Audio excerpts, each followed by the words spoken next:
শিক্ষার্থী বন্ধুরা সবাইকে স্বাগত জানাচ্ছি প্রশ্ন বন্ধু চ্যানেল থেকে। আজকের প্রশ্নটি হচ্ছে, হর্ষবর্ধনের রাজত্বকালে চীনা যে পরিব্রাজক প্রাচীন বঙ্গে এসেছিলেন তার নাম কি?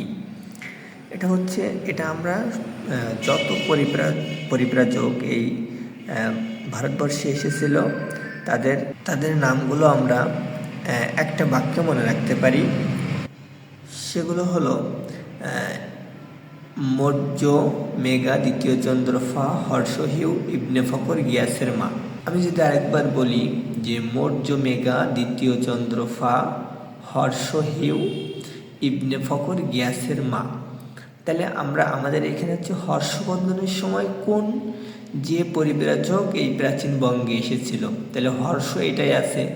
এই হর্ষবর্ধনের সময় এসেছিল হচ্ছে হিউ, তাহলে হিউ অ্যান্ড সাং, এই যে এটাই হচ্ছে তাহলে সঠিক অ্যান্সার। আমরা দ্রুত বের করতে পারছি যে হর্ষবর্ধনের রাজত্বকালে হিউ অ্যান্ড সাংই এই প্রাচীন বঙ্গে হিউ অ্যান্ড সাং এসেছিলেন।